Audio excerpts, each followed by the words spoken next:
Hi hello ನಮಸ್ಕಾರ ಎಲ್ಲರಿಗೂ nature spirit nine ಆಟ್ Kannada ಟಾರೋ card ರೀಡಿಂಗಿಗೆ welcome. ಇವತ್ತು ನಾನು ತಗೋತಾ ಇರುವಂತಹ ರೀಡಿಂಗ್ ಯಾವುದು ಅಂದರೆ, ನೀವು ಎಷ್ಟೇ ಪ್ರೀತಿಯನ್ನು ನಿಮ್ಮ ಮನಸ್ಸಿನಲ್ಲಿರುವಂತಹ ವ್ಯಕ್ತಿಗೆ ವ್ಯಕ್ತಪಡಿಸಿದ್ರು ಅಥವಾ ಹೇಳ್ಕೊಂಡ್ರು ಕೂಡ ಆ ವ್ಯಕ್ತಿ ಮಾತ್ರ ಏನೋ ಕೂಡ ಉತ್ತರವನ್ನು ಕೊಡ್ತಾ ಇಲ್ಲ, ಅಥವಾ ಓಕೆ ಅಂತಲೂ ಹೇಳ್ತಾ ಇಲ್ಲ, ಅಥವಾ ರಿಜೆಕ್ಷನ್ ಕೂಡ ಮಾಡ್ತಾ ಇಲ್ಲ, ಸುಮ್ಮನೆ ಇದ್ಬಿಟ್ಟಿದ್ದಾರೆ. ಸೊ ಅಂತಹ ಕೆಲವು ಪರಿಸ್ಥಿತಿಗಳಲ್ಲಿರುವಂತಹ ವ್ಯಕ್ತಿಗಳಿಗೆ ಈ ರೀಡಿಂಗ್ ಅನ್ವಯ ಆಗತ್ತೆ. ಓಕೆ, ಸೊ ಕಾನ್ಸೆಪ್ಟ್ ಏನು ಅಂದರೆ, ನಿಮ್ಮ ಪ್ರೀತಿಯನ್ನ ಎಷ್ಟೇ ಬಾರಿ ನಿಮ್ಮ ಮನಸ್ಸಿನಲ್ಲಿರುವಂತಹ ವ್ಯಕ್ತಿಗೆ ವ್ಯಕ್ತಪಡಿಸ್ತಾ ಇದ್ರೂ ಕೂಡ ಅವ್ರು ಯಾಕೆ ಯಾವುದೇ ರೆಸ್ಪಾಂಡ್ ಅನ್ನ ಮಾಡ್ತಾ ಇಲ್ಲ, ಯಾಕಷ್ಟೊಂದು ಮೌನವಾಗಿರ್ತಾರೆ, ರಿಜೆಕ್ಷನ್ ಮಾಡಲ್ಲ, ಓಕೆ ಅಂತ ಒಪ್ಕೊಳ್ಳೋದು ಇಲ್ಲ, ಯಾಕೆ ಅನ್ನೋದ್ರ ಬಗ್ಗೆ ನಾನು ರೀಡಿಂಗ್ ಅನ್ನ ತಗೋತಾ ಇರೋದು. ಕ್ಲಿಯರ್ ಆಯ್ತಲ್ವಾ? ಓಕೆ, ಸೊ ಇದೆಲ್ಲವೂ ಕೂಡ ಇನ್ ಜನರಲ್ ಆಗಿರುವಂತಹ ರೀಡಿಂಗ್ ಆಗಿರೋದ್ರಿಂದ ನಿಮ್ಗೆ ರೆಸೋನೇಟ್ ಆದ್ರೆ ಮಾತ್ರ ತಗೊಳ್ಳಿ. ಹಾಗೇನೆ ಸ್ಕ್ರೀನ್ ಮೇಲೆ ಕಾಣ್ತಾ ಇರುವಂತಹ ಒಂದು ನಂಬರ್, ಅದು ಪರ್ಸನಲ್ ರೀಡಿಂಗಿನ ನಂಬರ್ ಆಗಿರುತ್ತೆ. ಯಾರಿಗೆಲ್ಲ ಪರ್ಸನಲ್ ರೀಡಿಂಗಿನ ಅವಶ್ಯಕತೆ ಇದೆಯೋ ಅವರೆಲ್ಲರೂ ಕೂಡ ವಾಟ್ಸಪ್ ಮೆಸೇಜ್ ಅನ್ನ ಮಾಡೋದ್ರ ಮೂಲಕ ಪೇ ಮಾಡಿ ನಿಮ್ಮ ರೀಡಿಂಗ್ಸ್ ಗಳನ್ನ ನೀವು ತಗೋಬಹುದಾಗಿರುತ್ತೆ. ರೀಡಿಂಗ್ ಗಳನ್ನ ತಗೊಳ್ಳೋದಕ್ಕೆ ಮುಂಚಿತವಾಗಿ ಪ್ಲೀಸ್ ಸೆಲೆಕ್ಟ್ ಯುವರ್ ಆಪ್ಷನ್. ನಿಮ್ಮ ಆಪ್ಷನ್ಗಳು ನೀವೇನ್ ಇವಾಗ ವಿಡಿಯೋನ ನೋಡ್ತಾ ಇದ್ರಲ್ಲ, ಆ ಸ್ಕ್ರೀನ್ ಮುಂದೆ ಬರ್ತಾ ಇದೆ. ಸೊ 2 ಆಪ್ಷನ್ಗಳು ಇದೆ, ಒಂದು ರೆಡ್ ರೋಸ್ ಇದೆ, ಇನ್ನೊಂದು ರೆಡ್ ಬಟರ್ಫ್ಲೈ ಇದೆ, ಹೌದಲ್ವಾ? ರೆಡ್ ರೋಸ್ ಅನ್ನ ಆಯ್ಕೆ ಮಾಡ್ಕೊಂಡ್ರೆ ಫೈಲ್ ನಂಬರ್ 1, ರೆಡ್ ಬಟರ್ಫ್ಲೈ ಅನ್ನ ಆಯ್ಕೆ ಮಾಡ್ಕೊಂಡ್ರೆ ಫೈಲ್ ನಂಬರ್ 2 ಆಗಿರುತ್ತೆ. ಆಯ್ಕೆಯನ್ನ ಮಾಡ್ಕೊಳ್ಳುವಾಗ ಬಹಳ ಕಾನ್ಸಂಟ್ರೇಷನ್ ಇಂದ ಆಯ್ಕೆಯನ್ನ ಮಾಡ್ಕೊಳ್ಳಿ, ಯಾಕಂದ್ರೆ ನಿಮ್ಮ ಸಿಚುಯೇಷನ್ ಬಹಳ ಕನ್ಫ್ಯೂಷನ್ ಅಲ್ಲಿ ಇದೆ. ಎಷ್ಟು ಬಾರಿ ನಾನು ಪ್ರೀತಿಯನ್ನು ತೋರಿಸೋದು, ಎಷ್ಟು ಬಾರಿ ಪ್ರೀತಿಯನ್ನು ತೋರಿಸಿದ್ರು ಕೂಡ ರಿಜೆಕ್ಷನ್ ಅಲ್ಲೂ ಇಲ್ವಲ್ಲ, ಒಪ್ಕೋತಾನೂ ಇಲ್ವಲ್ಲ, ಏನಿದ್ರ ಅರ್ಥ ಅಂತ ಕನ್ಫ್ಯೂಷನ್ ಅಲ್ಲಿ ನೀವಿದ್ರೆ, ಅದಕ್ಕೆ ಉತ್ತರ ನಿಮ್ಗೆ ಬೇಕು ಅಂದ್ರೆ ಖಂಡಿತವಾಗಿಯೂ ನೀವು ಆಯ್ಕೆಯನ್ನ ಮಾಡ್ಕೊಳ್ಳುವಾಗ ನಿಮ್ಮ ಆಯ್ಕೆಯನ್ನ ಕರೆಕ್ಟ್ ಆಗಿ ಕಾನ್ಸಂಟ್ರೇಷನ್ ಇಂದ ನೋಡಿ ಆಯ್ಕೆಯನ್ನ ಮಾಡ್ಕೊಳ್ಳಿ. ಓಕೆನಾ? ಹಾಗೇನೆ ಡಿಸ್ಕ್ರಿಪ್ಷನ್ ಬಾಕ್ಸ್ ನಲ್ಲಿ ಪ್ರತಿ ಫೈಲ್ ನ ಟೈಮಿಂಗ್ಸ್ ಅನ್ನ ಕ್ಲಿಯರ್ ಆಗಿಯೇ ಮೆನ್ಷನ್ ಮಾಡಿರ್ತೀನಿ. ನೀವು ಯಾವ ಫೈಲ್ ಅನ್ನ ಸೆಲೆಕ್ಟ್ ಮಾಡ್ಕೊಂಡಿರ್ತೀರೋ ಆ ಫೈಲ್ ನ ಟೈಮಿಂಗ್ಸ್ ಅನ್ನ ನೋಡಿ ಸ್ಕಿಪ್ ಆಗಿ ನಿಮ್ಮ ರೀಡಿಂಗ್ಸ್ ಗಳನ್ನ ನೀವು ತಗೋಬಹುದಾಗಿರುತ್ತೆ. ಓಕೆ, ರೀಡಿಂಗ್ ಅನ್ನ ಶುರು ಮಾಡೋಣ. Okay, let start. ಯಾರೆಲ್ಲ ರೆಡ್ ಬಟರ್ಫ್ಲೈ ಅನ್ನ ನೀವು ಆಯ್ಕೆ ಮಾಡ್ಕೊಂಡಿದ್ದೀರೋ, ಸೊ ಅವರಿಗೆ ಕಾರ್ಡ್ಸ್ ಗಳಲ್ಲಿ ಬಂದಿರುವಂತಹ ಉತ್ತರಗಳು, ನೀವು ಎಷ್ಟೇ ಪ್ರೀತಿಯನ್ನ ವ್ಯಕ್ತಪಡಿಸ್ತಾ ಇದ್ರು ಕೂಡ ನಿಮ್ಮ ಮನಸ್ಸಿನಲ್ಲಿರುವಂತಹ ವ್ಯಕ್ತಿ ಯಾತಕ್ಕೆ ಏನೂ ರೆಸ್ಪಾಂಡ್ ಅನ್ನ ಮಾಡ್ತಾ ಇಲ್ಲ ಅನ್ನೋದಾದ್ರೆ, ಅವರಿಗೆ ಸದ್ಯಕ್ಕೆ ಈ ಪ್ರೀತಿಯ ಬಗ್ಗೆ ಅಷ್ಟೊಂದು ಗಮನ ಇಲ್ಲ ಅನ್ನುವಂಥದ್ದನ್ನ ರೆಪ್ರೆಸೆಂಟ್ ಮಾಡ್ತಾ ಇದೆ. ಯಾಕಂದ್ರೆ ಪ್ರೀತಿ ಅನ್ನೋದು ಸದ್ಯಕ್ಕೆ ನನಗೆ ಬೇಡ, ಇನ್ ಫ್ಯೂಚರ್ ಅಲ್ಲಿ ನಾನು ಏನಾದ್ರೂ ಮಾಡ್ಬೇಕು ಅನ್ನೋದಾದ್ರೆ ನಾನು ಇವಾಗ ಬಹಳಷ್ಟು ಸ್ಟ್ರಿಕ್ಟ್ ಆಗಿ ಇರಬೇಕು ಅನ್ನುವಂತಹ ಆಲೋಚನೆಗಳನ್ನ ಮಾಡ್ತಾರೆ.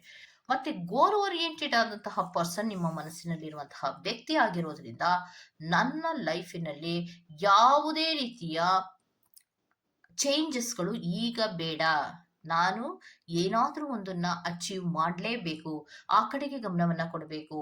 ನಾನೇನಾದ್ರೂ ಒಂದನ್ನ ಅಚೀವ್ ಮಾಡಿದ್ರೆ ಅಥವಾ ನನ್ನ ಜೀವನದಲ್ಲಿ ನಾನು ಸ್ಟ್ಯಾಂಡ್ ಆದಾಗ ನಾನು ಅದನ್ನ ಮ್ಯಾರೇಜ್ ಆದ ಮೇಲೆಯೂ ಕೂಡ ಮಾಡಬಹುದಲ್ವಾ ಪ್ರೀತಿಯನ್ನ.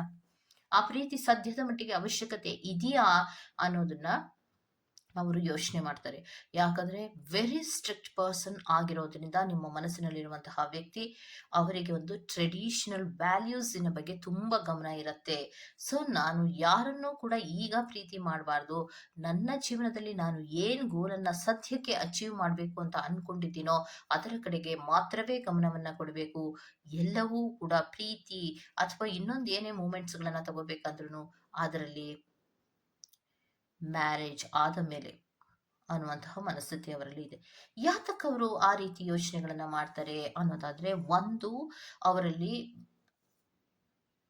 ಅವರ ಮನಸ್ಸಿನಲ್ಲಿ ಇರುವಂತಹದ್ದು ಡಿಸ್ಹಾನೆಸ್ಟಿಯನ್ನ ರೆಪ್ರೆಸೆಂಟ್ ಮಾಡುತ್ತೆ. ಪ್ರೀತಿಯ ಬಗ್ಗೆ ಅಷ್ಟೊಂದು ಗಮನ ಇಲ್ಲ ಅವರಿಗೆ, ಪ್ರೀತಿಸುವಂತಹ ವ್ಯಕ್ತಿಗಳ ಬಗ್ಗೆಯೂ ಕೂಡ ಅವರಿಗೇನು ಅಷ್ಟೊಂದು ನಂಬಿಕೆಯೂ ಕೂಡ ಇಲ್ಲ. ಯಾಕಂದ್ರೆ ಪ್ರೀತಿಸುವಂತಹ ವ್ಯಕ್ತಿ ಯಾರೇ ಆಗಿರ್ಲಿ, ಅವರನ್ನ ಅಂದ್ರೆ ನಿಮ್ಮ ಮನಸ್ಸಿನಲ್ಲಿರುವಂತಹ ವ್ಯಕ್ತಿ, ಫಾರ್ ಎಕ್ಸಾಂಪಲ್ ಹೇಳ್ತೀನಿ ನೋಡಿ, ಈಗ ನೀವು ಯಾರನ್ನ ಒಬ್ರನ್ನ ಪ್ರೀತಿಸ್ತಾ ಇದ್ದೀರಾ, ಆ ವ್ಯಕ್ತಿ ಪ್ರತಿ ಒಂದು ಮೂಮೆಂಟಿನ ಬಗ್ಗೆಯೂ ಕೂಡ ನಿಮ್ಮನ್ನ ಅಬ್ಸರ್ವ್ ಮಾಡ್ತಾರೆ.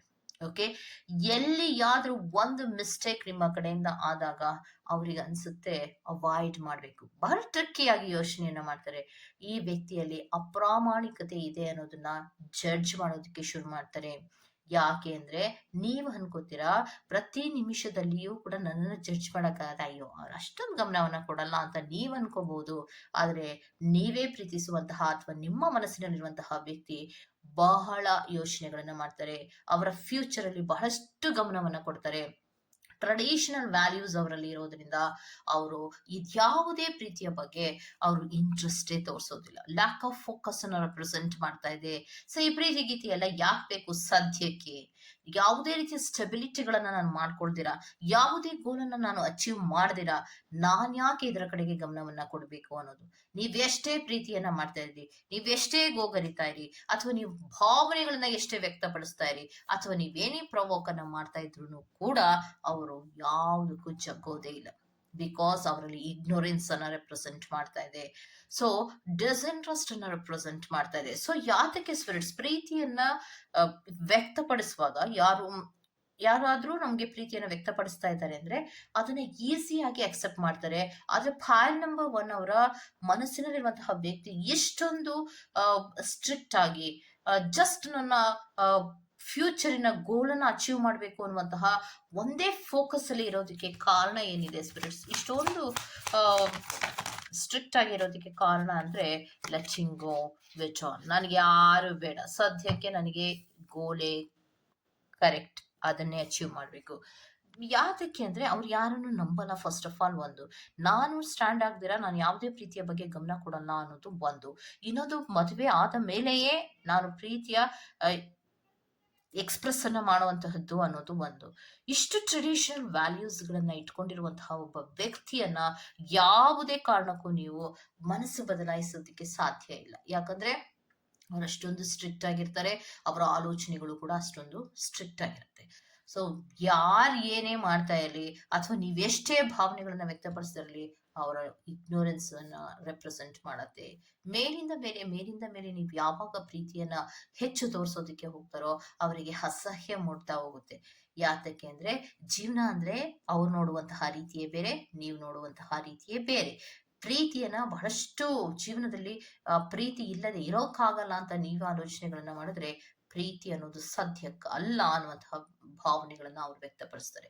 ಸೊ ಅಜಗಜಾಂತರವಾದಂತಹ ವ್ಯತ್ಯಾಸಗಳು ಇರೋದ್ರಿಂದ ಪ್ರೀತಿಯಲ್ಲಿ ಅವರಿಗೆ ಸದ್ಯಕ್ಕೆ ಯಾವುದೇ ಇಂಟ್ರೆಸ್ಟ್ ಇಲ್ಲ. ಸೊ ಅದಕ್ಕೋಸ್ಕರವಾಗಿ ಅವ್ರು ಎಷ್ಟೋ ಬಾರಿ ನಿಮ್ಗೆ ಇಂಡೈರೆಕ್ಟ್ ಆಗಿ, ಕೆಲವೊಮ್ಮೆ ಡೈರೆಕ್ಟ್ ಆಗಿ ಅವರು ಹೇಳಿರ್ತಾರೆ, ಈ ಸದ್ಯಕ್ಕೆ ನನಗೆ ಯಾವ್ದ್ರ ಬಗ್ಗೆ ಇಂಟ್ರೆಸ್ಟ್ ಇಲ್ಲ ಅಂತ. ಆದ್ರೂ ಕೂಡ ನೀವು ಗಮನವನ್ನ ಹರಿಸದೆ ಆ ಪ್ರೀತಿಯನ್ನ ಮುಂದುವರಿಸ್ಕೊಂಡು ಹೋಗ್ತಾ ಇರ್ತೀರಾ.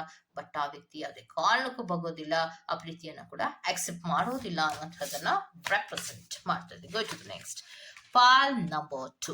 ಯಾರೆಲ್ಲ ರೆಡ್ ಕಲರ್ ಇರುವಂತಹ ಬಟರ್ಫ್ಲೈ ಅನ್ನ ಆಯ್ಕೆ ಮಾಡ್ಕೊಂಡಿದ್ದೀರೋ, ಸೊ ನೀವೆಷ್ಟೇ ಪ್ರೀತಿಯನ್ನ ವ್ಯಕ್ತಪಡಿಸಿದ್ರು ಕೂಡ ಯಾಕೆ ನಿಮ್ಮ ಮನಸ್ಸಿನಲ್ಲಿರುವಂತಹ ವ್ಯಕ್ತಿ ಯಾವುದೇ ರೀತಿಯ ರೆಸ್ಪಾಂಡ್ ಅನ್ನ ಮಾಡ್ತಾ ಇಲ್ಲ, ಎಸ್ ಅಂತ ಹೇಳ್ತಾ ಇಲ್ಲ, ನೋ ಅಂತ ಹೇಳ್ತಾ ಇಲ್ಲ, ಏನನ್ನೋ ಹೇಳಿದ್ರು ಕೂಡ ಅದರ ಬಗ್ಗೆ ಸರಿಯಾದಂತಹ ಕನ್ಕ್ಲೂಷನ್ಸ್ ಅನ್ನ ಯಾಕೆ ಕೊಡ್ತಾ ಇಲ್ಲ ಅನ್ನೋದ್ರ ಬಗ್ಗೆ ನಾವು ನೋಡ್ತಾ ಹೋಗೋಣ. ಓಕೆ, ರೆಡ್ ಬಟರ್ಫ್ಲೈನ ಯಾರೆಲ್ಲ ಆಯ್ಕೆ ಮಾಡ್ಕೊಂಡಿದ್ದೀರೋ ನಿಮಗೆ ಬಂದಿರುವಂತಹ ಕಾರ್ಡ್ಸ್ಗಳು ಯಾವುದು ಅಂದ್ರೆ, ನೀವೆಷ್ಟೇ ಪ್ರೀತಿಸ್ತಾ ಇದ್ರು ನಿಮ್ಮ ಮನಸ್ಸಿನಲ್ಲಿರುವಂತಹ ವ್ಯಕ್ತಿ ಯಾವುದೇ ರೆಸ್ಪಾಂಡ್ ಅನ್ನ ಮಾಡೋದಿಲ್ಲ. ಯಾಕೆ ಅಂದ್ರೆ ಅವರಿಗೆ ಯಾವುದೇ ನಂಬಿಕೆ ಇರೋದಿಲ್ಲ. ಅದು ನಡು ನೀರಿನಲ್ಲಿ ಕೈ ಕೊಡುವಂತಹ ಪ್ರೀತಿಗಳು ಇದೆಲ್ಲ ಅನ್ನುವಂತಹದ್ದನ್ನ ಅವರು ಸ್ಟ್ರಾಂಗ್ ಆಗಿ ಅವರ ಮನಸ್ಸಿನಲ್ಲಿ ಬೆಳೆಸ್ಕೊಂಡಿರ್ತಾರೆ. ಆ ತರಹದ ಭಾವನೆಗಳನ್ನ ಬೆಳೆಸ್ಕೊಂಡಿರ್ತಾರೆ. ಮಿಸ್ಯೂಸ್ ಮಾಡ್ಕೋತಾರೆ. ಪ್ರೀತಿ ಅನ್ನುವಂತಹ ಹೆಸರಿನಲ್ಲಿ ಮಿಸ್ಯೂಸ್ ಅನ್ನ ಮಾಡ್ಕೊಳ್ಳೋದು ಜಾಸ್ತಿ ಇರುತ್ತೆ. ಮತ್ತೆ ಇವರು ಪ್ರೀತಿಯನ್ನ ಒಪ್ಪಿಗೆ ಕೊಟ್ಟಿದ್ದ ತದನಂತರದಲ್ಲಿ ಸ್ವಲ್ಪ ದಿನ ಆದ ತದನಂತರದಲ್ಲಿ ಇವರಲ್ಲಿ ಟ್ರಸ್ಟ್ ಇಶ್ಯೂಸ್ಗಳು ಶುರು ಆಗತ್ತೆ. ಅಂದ್ರೆ ನಂಬಿಕೆಯೇ ಇಲ್ಲದ ರೀತಿಯಲ್ಲಿ ವರ್ತಿಸ್ತಾರೆ. ಸೊ ನಮಗೆ ನಾವೇ ತೊಂದರೆಗಳನ್ನ ಕೊಟ್ಕೊಳ್ಳೋದಿಕ್ಕೆ ಬದಲಾಗಿ ಈ ಪ್ರೀತಿ ಗೀತಿ ಅನ್ನೋದನ್ನ ಯಾವುದನ್ನ ಕೂಡ ನಾನು ಅಕ್ಸೆಪ್ಟ್ ಮಾಡ್ಲೇಬಾರ್ದು ಅನ್ನುವಂತಹ ಮನಸ್ಥಿತಿಗಳಲ್ಲಿ ಇದ್ದಾರೆ. ಈ ಪ್ರೀತಿಯಲ್ಲಿ ಕಾನ್ಫ್ಲಿಕ್ಟ್ಗಳು ಜಾಸ್ತಿ, ಅಂದ್ರೆ ಜಗಳಗಳು ಜಾಸ್ತಿ, ಆರ್ಗ್ಯುಮೆಂಟ್ಸ್ಗಳು ಜಾಸ್ತಿ, ಈ ಕಾಂಪಿಟೇಷನ್ಗಳು ಜಾಸ್ತಿ. ಇದು ಬೇಕಾ ನನ್ಗೆ? ಈ ಪ್ರೀತಿಯನ್ನ ಮಾಡೋದ್ಯಾಕೆ? ಈ ಓವರ್ ಥಿಂಕಿಂಗ್ ಅನ್ನ ಮಾಡಿ ಅವ್ರನ್ನ ಕಾಯೋದ್ಯಾಕೆ? ಅವರಿಂದ ನಾವು ಎಕ್ಸ್ಟ್ರಾ ರೆಸ್ಪಾನ್ಸಿಬಿಲಿಟೀಸ್ ಗಳನ್ನ ಪಡ್ಕೊಳ್ಳೋದ್ಯಾಕೆ? ಬರ್ಡನ್ ಮಾಡ್ಕೊಳ್ಳೋದ್ಯಾಕೆ? ಅಳೋದ್ಯಾಕೆ? ನೋವು ಪಡೋದ್ಯಾಕೆ? ಬೇಡವೇ ಬೇಡ. ಈಗ ಎಷ್ಟು ಫ್ರೀ ಆಗಿದ್ದೀನೋ ಅಷ್ಟೇ ಫ್ರೀ ಆಗಿ ನನ್ನ ಜೀವನದಲ್ಲಿ ನಾನು ಇರಬೇಕು ಅನ್ನುವಂತಹ ಆಲೋಚನೆಗಳನ್ನ ಮಾಡ್ತಾರೆ. ಅಡ್ವೆಂಚರಸ್ ಆದಂತಹ ರೀತಿಯಲ್ಲಿ ಆಲೋಚನೆಗಳನ್ನ ಮಾಡ್ತಾರೆ. ಪ್ರೀತಿ ಅನ್ನುವಂತಹ ಒಂದು ಕಾನ್ಸೆಪ್ಟ್ ಏನಿದೆಯಲ್ಲ ಅದನ್ನ ಅವ್ರು ಈಸಿಯಾಗಿ ಒಪ್ಕೊಳ್ಳೋದಿಲ್ಲ. ಏನನ್ನ ನೀವು ಪ್ರೀತಿಸ್ತಾ ಇದ್ದೀನಿ ಇದು ಎಷ್ಟೇ ಗೋಗರಿತಾ ಇರಲಿ, ಅಥವಾ ನಿಮ್ಮ ಭಾವನೆಗಳನ್ನ ಎಷ್ಟೇ ಬಾರಿ ಹೇಳ್ತಾ ಇರಲಿ, ಅದನ್ನ ಪ್ರೀತಿಯಿಂದ ಹೇಳಿ ಅಥವಾ ಜೋರಾಗಿ ಹೇಳಿ ಅಥವಾ ಜಗಳ ಆಡ್ಕೊಂಡು ಹೇಳಿ, ಯಾವುದೇ ಕಾರಣಕ್ಕೂ ಅವರು ಅದನ್ನ ಆಕ್ಸೆಪ್ಟ್ ಮಾಡೋದಿಲ್ಲ. ಬಿಕಾಸ್ ನನ್ನ ಫ್ರೀಡಮ್, ಇದು ನನ್ನ ಲೈಫ್. ಈ ಲೈಫನ್ನು ನಾನು ಫ್ರೀಡಮ್ ಆಗಿ ಇಟ್ಕೋಬೇಕು. ಯಾರನ್ನು ಪ್ರೀತಿಸೋದಾಗ್ಲಿ, ಅವ್ರು ನಮ್ಮನ್ನ ಕಟ್ಟಾಕೋದಾಗ್ಲಿ, ಅವ್ರು ನಮಗೆ ಬೌಂಡ್ರಿ ಹಾಕೋದಾಗ್ಲಿ, ಇದ್ಯಾವುದು ಕೂಡ ನನಗೆ ಬೇಕಾಗೇ ಇಲ್ಲ ಅನ್ನುವಂತಹ ಆಲೋಚನೆಗಳನ್ನು ಮಾಡುವಂತಹದ್ದು. ಹೊಸ ಜರ್ನಿಗಳ ಕಡೆಗೆ ಅವರು ಗಮನವನ್ನ ಕೊಡ್ತಾರೆ. ನನ್ನ ಲೈಫಿನಲ್ಲಿ ನಾನು ಏನ್ ಮಾಡ್ಬೇಕು, ನಾನು ಹೇಗಿರ್ಬೇಕು, ಹೇಗಿದ್ರೆ ನಾನು ಸಂತೋಷವಾಗಿರ್ತೀನಿ, ಹೇಗಿದ್ರೆ ಸೆಲ್ಫ್ ಸಫಿಶಿಯಂಟ್ ಆಗಿ ಇರ್ತೀನಿ, ಹೇಗಿದ್ರೆ ನಾನು ಸ್ವತಂತ್ರವಾಗಿ ಹಕ್ಕಿಯ ತರ ಹಾರೋದಕ್ಕೆ ಸಾಧ್ಯ ಆಗತ್ತೆ ಅನ್ನುವಂತಹ ಆಲೋಚನೆಗಳನ್ನ ಮಾಡ್ತಾರೆ. ಎಮೋಷನಲಿ ಡಿಟ್ಯಾಚ್ಮೆಂಟಿನಲ್ಲಿ ಇರ್ತಾರೆ. ಎಮೋಷನಲ್ ಫೀಲಿಂಗ್ಸ್ ಗಳನ್ನ ನೀವು ಏನೇ ತೋರಿಸ್ತಾ ಇದ್ರು ಅವ್ರಿಗೆ ಅದು ಯಾವುದು ಬೇಕಾಗಿಲ್ಲ. ಬಿಕಾಸ್ ಎಮೋಷನಲಿ ವೀಕ್ ಅಲ್ಲ ನಿಮ್ಮ ಮನಸ್ಸಿನಲ್ಲಿರುವಂತಹ ವ್ಯಕ್ತಿ. ಈ ಎಮೋಷನಲ್ ಫೀಲಿಂಗ್ಸ್ ಗಳನ್ನ ಇಟ್ಕೊಂಡು ನೀವು ಆ ವ್ಯಕ್ತಿಯ ಮುಂದೆ ಅಥವಾ ನಿಮ್ಮ ಮನಸ್ಸಿನಲ್ಲಿರುವಂತಹ ವ್ಯಕ್ತಿಯ ಮುಂದೆ ನಿಂತ್ಕೊಂಡ್ರೆ ಅದ್ ಯಾವ್ದಕ್ಕೂ ಅವರು ಗಮನವೇ ಕೊಡೋದಿಲ್ಲ. ಬಿಕಾಸ್ ನೀವೇನ್ ಹೇಳ್ತಾ ಇರ್ತೀರೋ,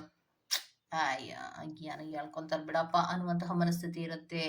ಸ್ಟ್ರಾಂಗ್ ಮೈಂಡ್ ಅವರಲ್ಲಿ ಇರುವಂತಹದ್ದು. ನೀವೇನೇ ಕಾರಣಕ್ಕೂ ಅವ್ರನ್ನ ಮೈಂಡ್ ವೀಕ್ ಇದೆ, ಅವ್ರನ್ನ ನಾನು ಪ್ರೀತಿಯಿಂದ ಒಪ್ಪಿಸ್ಕೋಬಹುದು ಅಥವಾ ಅವ್ರು ನನ್ನ ಪ್ರೀತಿಯನ್ನ ಆಕ್ಸೆಪ್ಟ್ ಮಾಡ್ತಾರೆ. No way. ಯಾವುದೇ ಕಾರಣಕ್ಕೂ ಅವರು ನಿಮ್ಮ ಸೌಂದರ್ಯಕ್ಕಾಗ್ಲಿ, ನಿಮ್ಮ ಮಾತಿಗಾಗ್ಲಿ, ಅಥವಾ ನಿಮ್ಮ ಭಾವನೆಗಳಿಗಾಗ್ಲಿ, ಅಥವಾ ಕೆಲವೊಂದು ರೀತಿಯ ಪ್ರೀತಿಯ ವ್ಯಕ್ತಪಡಿಸುವ ರೀತಿಗಾಗ್ಲಿ ಯಾವುದಕ್ಕೂ ಅವರು ಜಗ್ಗೋದೇ ಇಲ್ಲ. ಸೊ ಜೀವನದ ಕೆಲವೊಂದು ವಿಚಾರಗಳು ಅವರಿಗೆ ಗೊತ್ತಿದೆ. ಜೀವನ ಅನ್ನುವಂಥದ್ದು ಒಂದು ಸ್ವತಂತ್ರವಾದ ಹಕ್ಕಿಯ ತರಹ ಇರಬೇಕೇ ಹೊರತು ಯಾರಿಗೋಸ್ಕರನೂ ನಾವ್ಯಾಕೆ ಜಗಳ ಆಡ್ಕೊಂಡು ಕುತ್ಕೊಬೇಕು, ಟೈಮ್ ವೇಸ್ಟ್ ಮಾಡ್ಬೇಕು, ಅವ್ರಿಗೋಸ್ಕರ ನಂಬು ನಂಬು ಅಂತ ಅನ್ಬೇಕು, ಬೇಕಾಗಿಲ್ಲ.